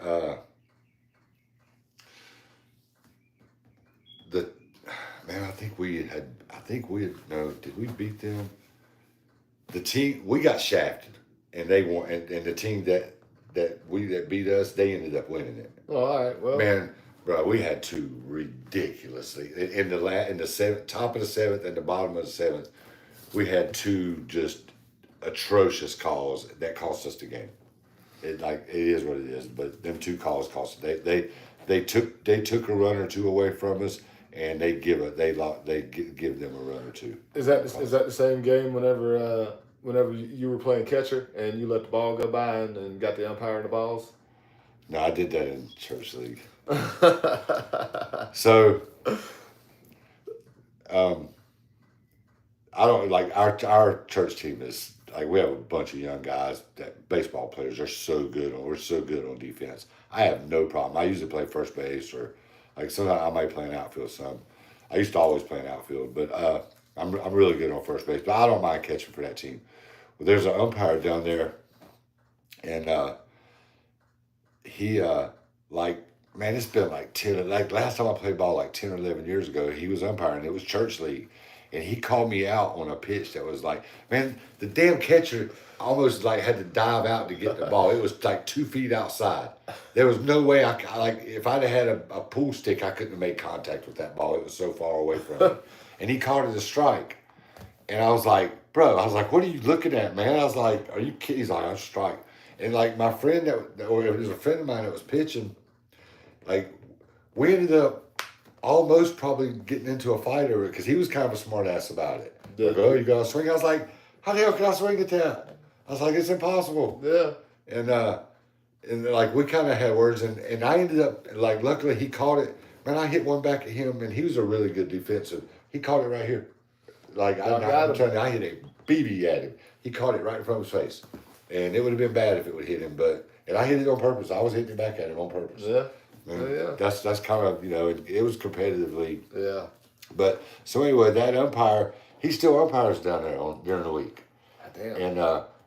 And me and Randy, my buddy that I play on the church team with, when we were traveling around, he pitched and I always caught. Like we had a good little chemistry. Yeah. I could talk shit to the players. He'd be like, get this dude to hit the ball back at me. I'd be like, consider it done. Yeah. Like I'll talk it up. Oh yeah. And so I remember that, like I said, I remember this up calling, and I was watching the balls bouncing. Just one hop it. The umpires like for you to let the ball drop. They like to see where it hits the ground at. Right. Or when they're calling softball, they just All like right. to. So you just kind of scoop it, and I'm watching. I'm playing the bounces and one hopping and one hopping. All right. I seen that one, and I was like, there it is. Boop, and it dropped up, and it caught him right on the right testicle with a little grazing shot. It bent him over. And I was like, yes. And then a couple minutes later, there was one that stayed a little lower, and I seen that it was going to bounce and skip, and it caught him on the shin. And I was like, I'm laughing. He's like, Pete, we got to get you a bigger glove. I'm like, man, most catchers don't even catch the ball every time. Like, I catch it every time. That ball will never get past me hardly. And we got to I get you a guess it bigger takes some glove. kind of wild bounce, yeah. And but as soon as the game was over, I walked up. Tina and my Uncle Jeff was there. They was like, because they were both going, hey. And they was like, did you miss a couple balls on purpose? I was like, oh yeah. I was like, you better know it. Randy was laughing because it started because I was like, his name's I'm not gonna say his name, but anyway, the umpire is Randy threw a pitch that I thought was a strike. Randy thought it was a strike. The batter was surprised that it wasn't a strike, I think too. Yeah. And he called it a ball, and I was like, really, man? And Randy was blah blah blah blah blah blah. He's out there, he jaws, boy, he talks. And so I threw it back to him, and there's a couple more pitches, and I was like, all right, man. And finally I was like, and I started thinking, I was like, I ain't forgot about that outside pitch. I've been waiting on the chance, but you're not out in the field where I could hit one at you. You stuck out here in the field. But that's all right. Watch this. I was like, whoops. Man, I couldn't have, the two balls that I let get by, and like I couldn't have planned it no better. Yeah. If he sees this, I'm not going to say his name, bro. It's all in good fun. It's just a little shot to the Nige. You'll be all right. Yeah. It's a slow pitch, man. Yeah. You'll be all right. Get those calls down a little bit better. Yeah, like tighten up on your calls, and I won't have to let one slip by and catch you in the gonads. That's good. That's good stuff right there. But yeah, Tina was like, God, imagine if it was something real serious, because I was kind of mad. I was kind of salty on the way home. I'm sure. Because we started hitting really good and playing good, and it was one game. The game we lost, if we win it, we're playing in the championship game. And the team that freaking beat us ended up winning it. I seen that this morning too. My internet was out first thing this morning. Oh, man, this is my world, Chris. I was wondering, I sent you a text message earlier this morning. Your text messages always come on this phone, which... Okay, so let me read you this email. It's called Fraud. I don't have my glasses up here, but it says, just thought you should know that there is an imposter on Facebook under the name Pete Moss with a picture of you and the kids, which will be my monkeys, all three of them, who pretends to be you, and after several texts back and forth with him, finally started asking for money to treat one of the monkeys, saying that he used all of his money to bury his mom. Talking about my mother. What a low down dirty rap. Plus he is trying to pawn off his monkey on just anyone, FYI. That's crazy, man. So let me switch here. And so the person is guys, like I have my Facebook page, Boo's Facebook page. I've never asked anybody for money. I would never do that. And like if you're not on my personal Facebook page, my Facebook page is Pete Moss Show. I'll show you guys. Speaking of the fraud and all those calls, I know I've seen your phone go off like probably 4 or 5 times. Yeah, those are telemarketers. Man, they're blowing you up. Yeah, the telemarketers. I'm gonna be the reason they don't have a job anymore. They're gonna stop doing that. All right, so let's see how. Let's search this Pete Moss person. There he is. I tried to search it. All right, so look, he has 84 friends. I even have a couple of mutual friends. And look, there it is. He's got a picture of me. And Happy, it's actually Happy and Boo. And he's messaging people like, I've reported it. I'll take care of it. Oh, yeah. Oh, yeah. And look, 84. That's not like one or two. Like, that's 84 friends. Yeah. That's not a bunch, but. I mean, there's still 84 people they're trying to scam out of some money. Yeah, and I could probably see more if I was actually friends with this person. Yeah. I sent him a message and told him that I reported their page. Let's see if Facebook does their job. And on Facebook, when I send a message, I have to be. I can't come off as. I can't say what I really want to say because I can Facebook jail for bullying or something like that. I'm not gonna do that. Yeah. Can you imagine? And let me say it again. I would never ask anybody for money. If there's ever an account that's doing anything like that, and if you guys have been watching me, you guys know that I do not sell monkeys. I make videos with my monkeys to make people happy, to make people smile, to encourage somebody to eat healthy, or or just even if we're just doing like the lives like we do with the monkeys, just so you guys can interact with the monkeys and me, and I can interact back with you guys. And so in certain ways, so can the monkeys too. But we would never ask for anything like that. I would never do that. I woke up to an internet outage, finally got my phone to work a little bit, and then I seen that. It was just oh, it's Monday. Yeah, that's it. But after that, and then I seen that the team that beat us, because of the botch calls, ended up winning that last game, and they won that. It was autism awareness. They were giving away some cool rings for first place and some. We got shirts for second place, but they had shirts for first place. I was mad. Yeah. I'm super, super competitive. Yeah, well, nobody likes to lose, but there always has to be somebody that loses. So, I hate losing more than I like winning. Yeah. That might be Well,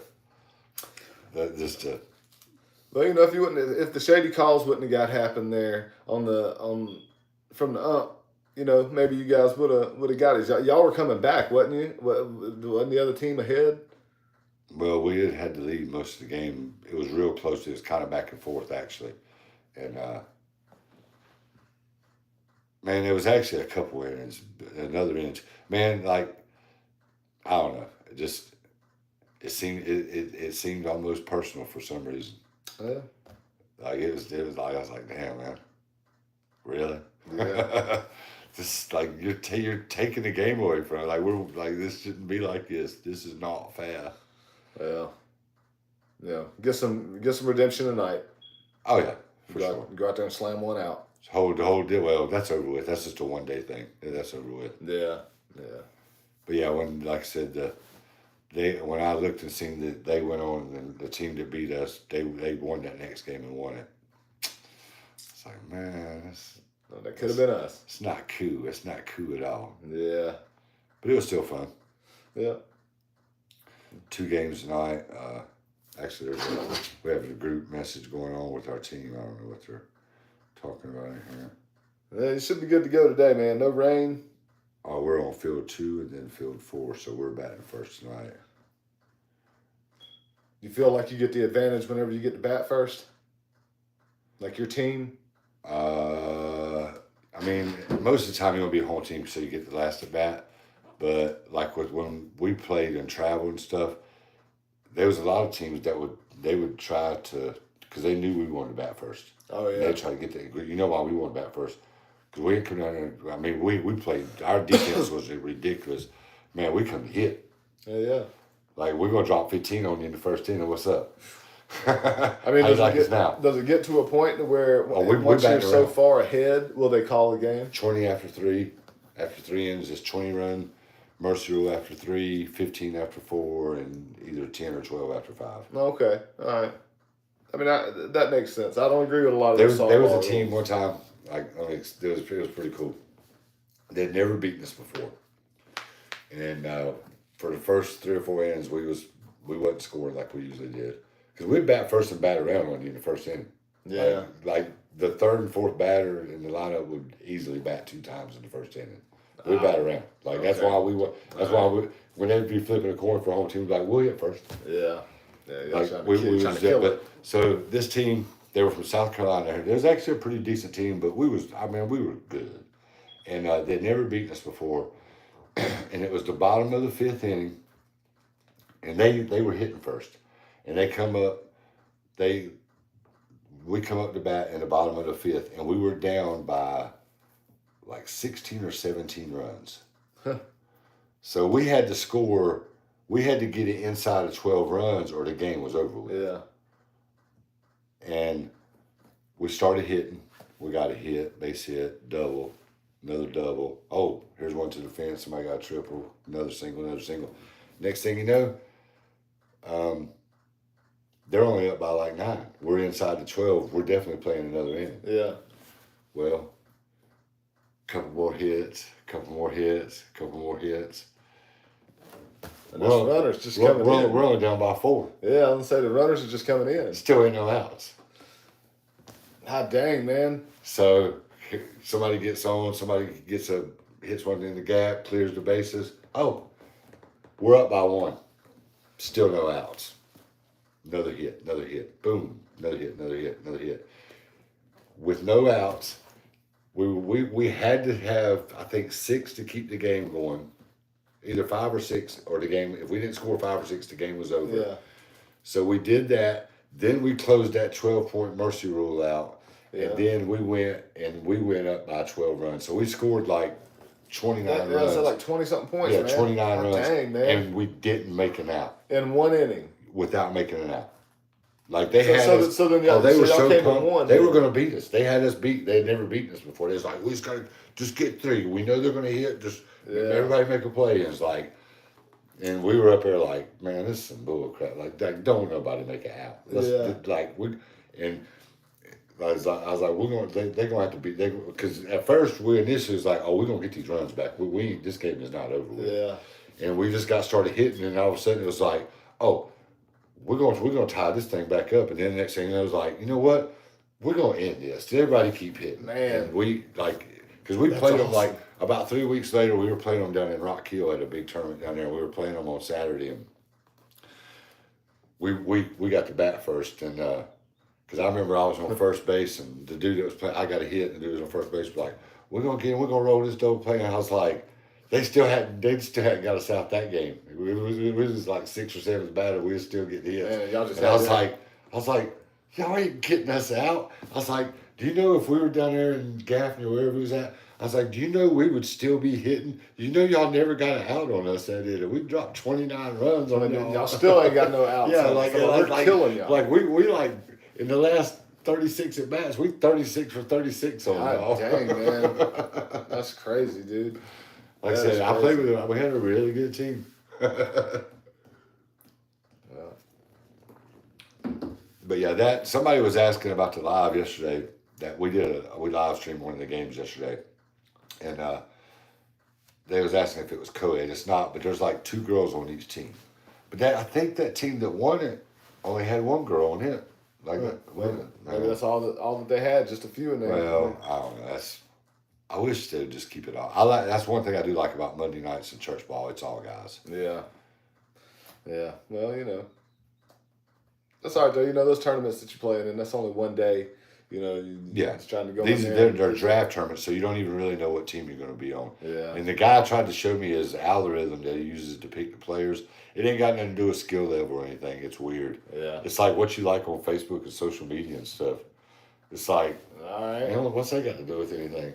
Because I'm weird and I like this certain weird thing on social media. I'm like, you're going to this team.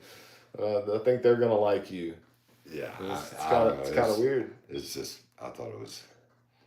When he was showing me, I was like, I didn't say, I was just thinking, I was like, I was like, that makes no sense at all. I think you're just kind of putting everybody together, and like you might pick like you know who the better players are, and you might take like the top people you think are the top 20 players and spread them out over some teams, and then pepper in from there. Yeah, yeah, So you don't get all those guys. You don't want to load up one team too strong. yeah, yeah. Especially one of those kind of leagues.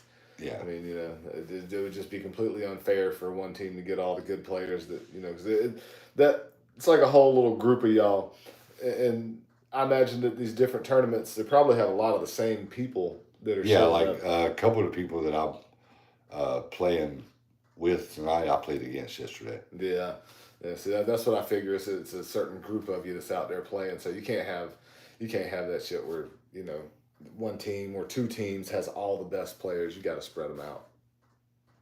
I don't mind as long as I'm on that team with all the best players. Yeah, I hear you. Our church team, like I really feel like there's like two other really good teams, but I think we're going to go undefeated.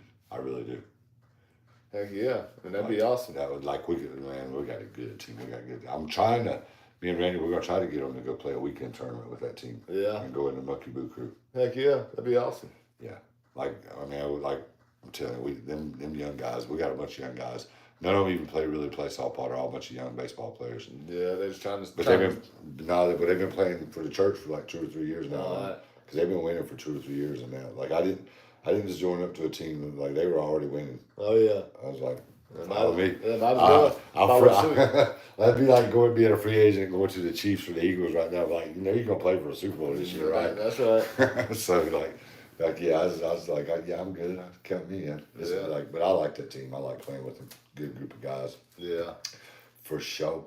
I haven't played in years. I'm so happy to be doing something active and be back into shape. And man, then first Chris heard me complain and whine, and man, when the first 3 weeks plus, I had a really bad pulled muscle in my thigh, and my mobility was tragic.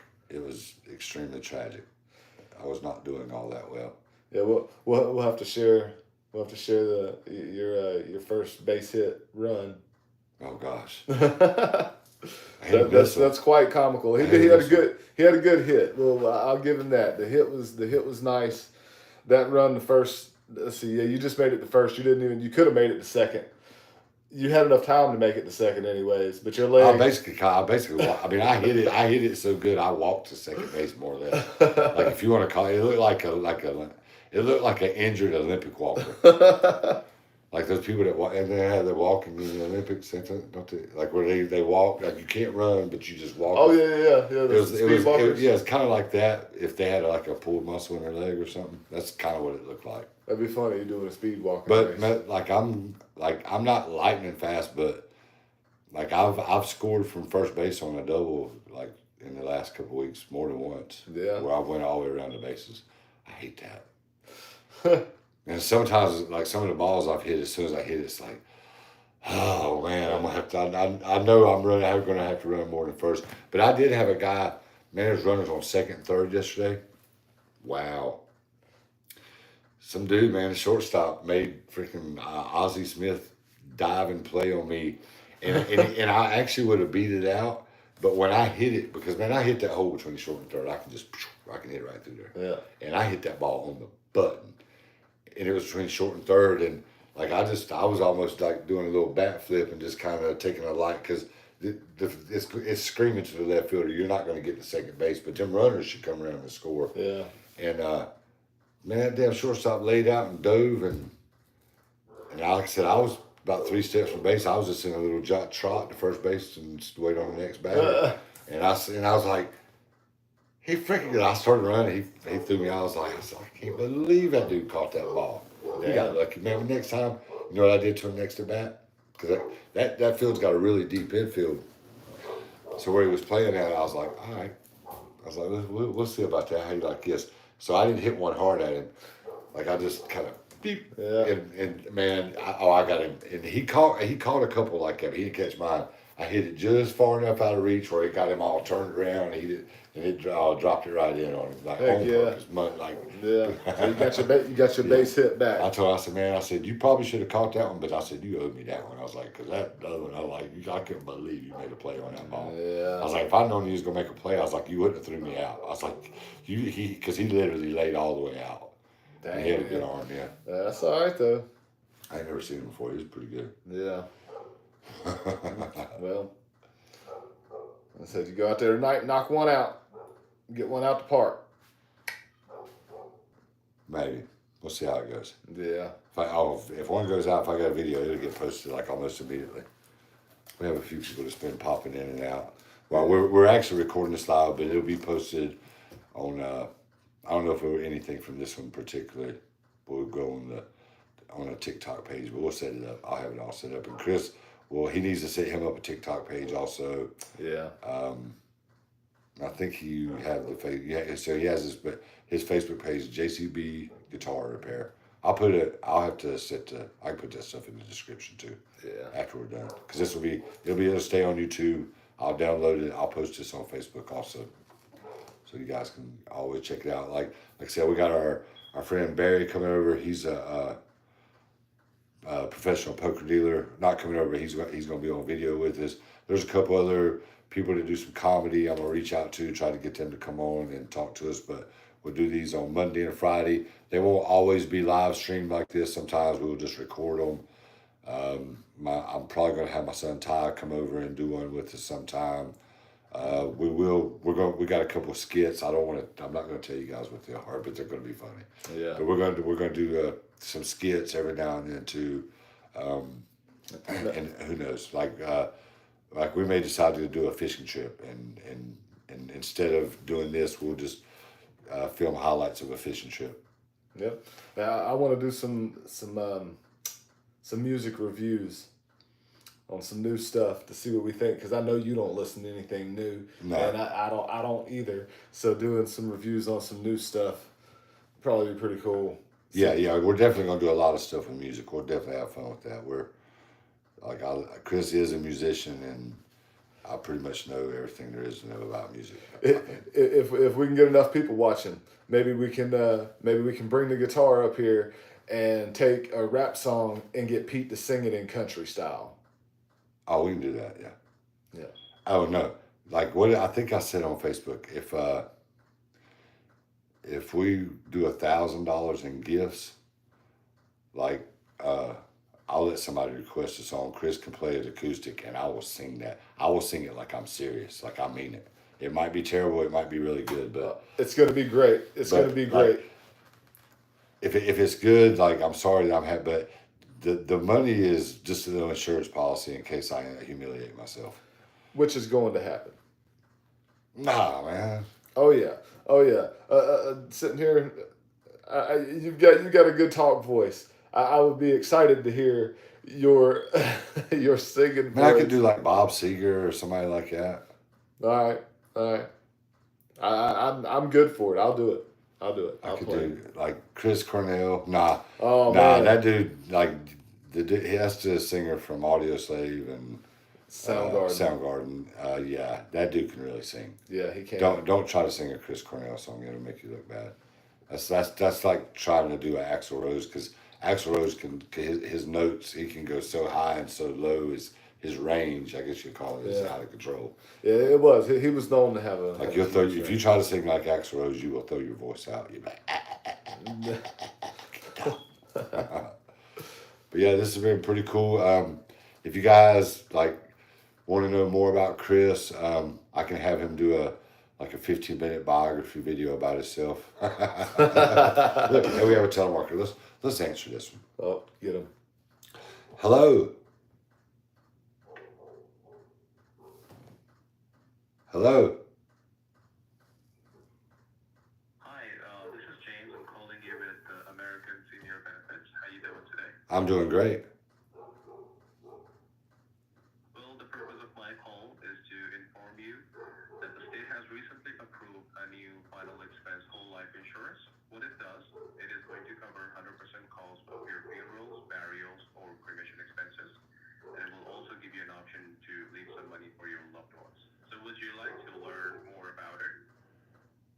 Um, I would like to. Yes, I would like to learn more about. I would really like to learn more about life after death.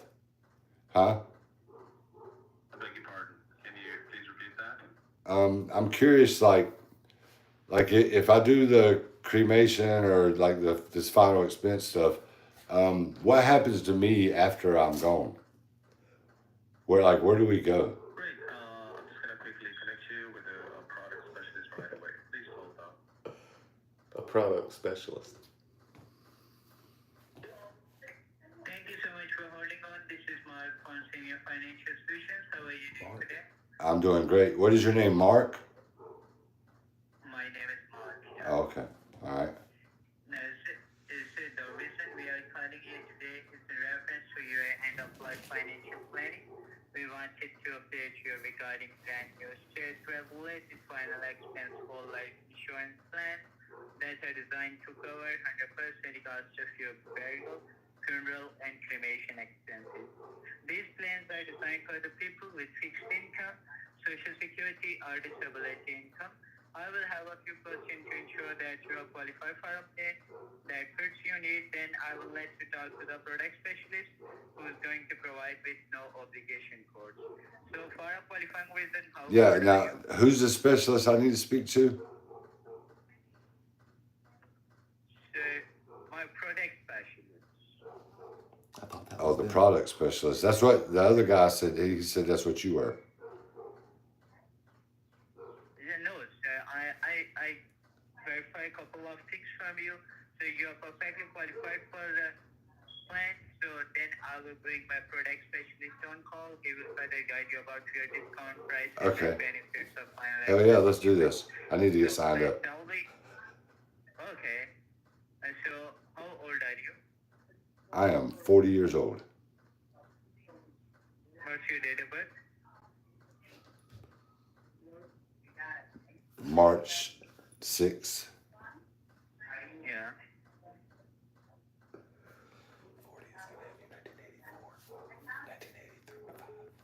Oh, he hung up. I didn't see my birthday. I was like, man, I should have done an even year that I could remember. 1985. I was like, oh, I'm trying to do this math right quick. So I get a lot of those calls, but yeah, I know you guys get those calls. Everybody gets them. We are going to. I'm going to be the face that gets that. I'm going to get it banned. It's going to be illegal. Those people are going to have to get some other kind of jobs. Like it's got to stop. People are like let me just today. Show them how many you got. Okay, this is just today, and this is actually not a bad day. But all those calls in red are telemarketers. This is my other phone. I just leave the volume turned off, the ringer turned off. That's just today. Like, let's go back over the weekend. See, that's all my calls from the weekend. It's all black. But get back into Friday. Look, there's one stretch from Friday. This goes from, well, it just has Friday. This is probably from like 1 o'clock till 5 o'clock or so on Friday. Look at all those. So, a lot of people drive around and have to use their phone like at work, and they have to answer it. If it rings, they have to look at it. Like an accident can happen right there, just like that. Like and like I don't think I get a lot of calls about Medicaid and the extra benefits and stuff. I just don't think that I don't think that stuff's being outsourced like that. And so it's obviously scams. I hate to see people fall for stuff like that. Hey, what about your car's warranty? Do they not call you? Oh yeah. Oh God, man, they call so much. Man, I've told them I have a Lamborghini and a Maserati and a 68 Volkswagen Bug. See, that's what I do. I'm like, I got a 1948 Ford. You're gonna insure that? Yeah. Yes. You have that. Yes, I do have that. That's They drive me crazy, man. I can't wait to do some stuff on here with those people. Yeah. I hope maybe we can get them to call on each of our phones, and we can get them to talk to each other through the phones. Oh, that would be fun. We'll definitely do the experiment with the Chinese restaurants. Oh, that's hilarious. Put them man. on two phones together. And we can do some prank calls sometimes. But guys, like I know a lot of you come from Monkey Boo's page. If I'm doing prank calls, I'm not calling people and be like, "Is your refrigerator running?" Like that is not what I do. I will call the adult bookstore and places like that. If you guys used to watch PeteMossShow back in the way back in the day, like when we used to do blog TV, man, I do some raw. Some of my comedy is pretty raw, but my prank calls, like I get ruthless. Like I've done some pretty good prank calls on some funeral homes where we was gonna bring Meemaw up there because we already got her ready and stuff, and there's like somebody has declared her dead, and I was like, oh, she dead, I'll declare it. And, like I declare her, like I promise she could. We put her dress on, she'd been laying on the table all day, but you can't do that. I'll see you in a while. You can't just turn her down. We paid our money. Like, but That'd be good. The adult bookstore, like I may try to do that one again because a lot of people didn't see it, but like some of you guys may have never heard of or may have Willie P. Richardson. He's an old black guy. He used to do. He sold several million comedy CDs during the 80s when CDs were being sold a lot, and he did prank calls. That was his thing, Willie P. Oh yeah. But Willie P was very Christian, didn't cuss or anything. And that one night when I called and it was about a toy that we supposedly had gotten, and I needed them to talk me into how to get it out of me.